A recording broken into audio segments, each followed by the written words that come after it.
नमस्कार बंधुरा जबा किचेने आपनादेरके स्वागत जानाई। प्रतिदिनेर मतन आजও चले एसेछि नतून एकटी रेसिपि निये। आजके आपनादेरके आमि देखाबो किभाबे टुटी फुटी बानाते हय। चलुन बंधुरा ताहले रेसिपिटी एकबार देखे नेওয়া যাক। प्रथमे आमि एरकम एकटी बड़ो साइजेर पेঁপে निये निয়েछि। तारपर पेঁপেটাকে खोसा छाड़िए भेतर थेके समस्त बीजगुलो बेर करे नेब। देखतेई पाच्छेन बंधुरा आमि एखाने सबुज अंशटा पुरोटा बाद दिए दिएछि। भेतर थेके भालोभाबे बीजगुलो परिष्कार करे निচ্ছি।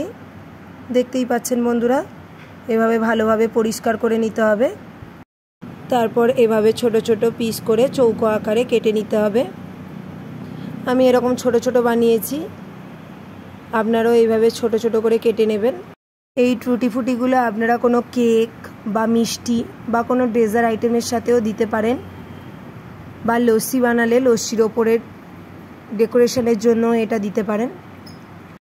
আমি তো এটা ফ্রুট চাটনিতে খুব ব্যবহার করে থাকি, আপনারা চাইলে ফ্রুট চাটনিতেও দিতে পারেন, খেতেও খুব অসাধারণ হয়।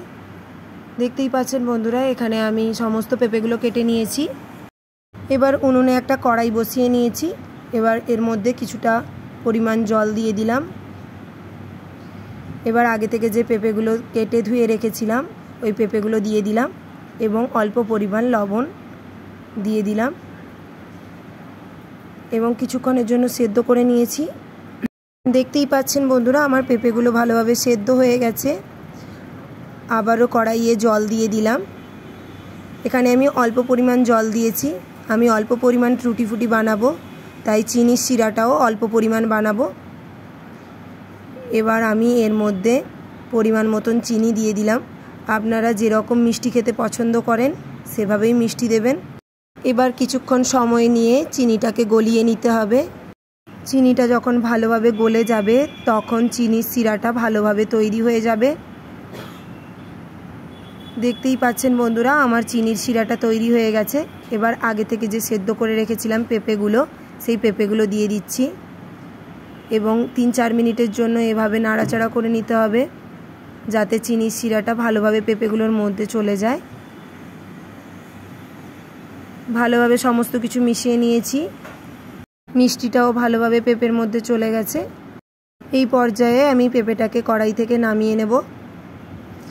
রেসিপিটি যদি আপনাদের ভালো লেগে থাকে রেসিপিতে একটি লাইক, কমেন্ট এবং শেয়ার করে দেবেন। আর আমার চ্যানেলে নতুন হয়ে থাকলে চ্যানেলটিকে সাবস্ক্রাইব করার অনুরোধ রইল। দেখতেই পাচ্ছেন বন্ধুরা আমি সমস্ত পেঁপেগুলো কড়াই থেকে তুলে নিচ্ছি।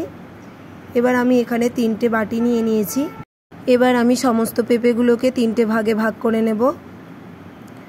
3টে বাটিতেই আমি পেঁপেগুলোকে নিয়ে নিচ্ছি।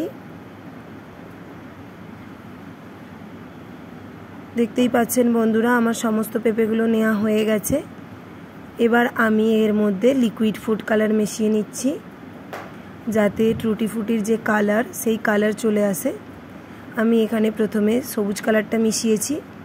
আপনারা চাইলে যে কোনো কালার মেশাতে পারেন। আমার কাছে এই 3টে কালার অ্যাভেলেবল ছিল তাই আমি এই 3টে কালারই দিলাম। এবার আমি এর মধ্যে কমলা কালার দিয়ে দিচ্ছি এবং দিয়ে ভালোভাবে মিশিয়ে নিতে হবে এবং শেষে আমি আর একটা বাটিতে লাল রং মিশিয়ে নিচ্ছি। আপনারা অবশ্যই এখানে উন্নত মানের ফুড কালার ব্যবহার করবেন। আমি তো এখানে ভালো ফুড কালারটাই ব্যবহার করছি। আর আপনারা অবশ্যই এটা দেখে নেবেন যে ওটা স্বাস্থ্যসম্মত কিনা।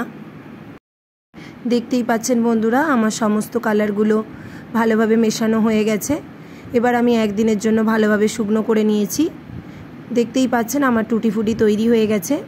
এরপর একটা এয়ারটাইট কন্টেনারে রেখে আপনারা সারা বছরের জন্য এটা সংরক্ষণ করতে পারেন।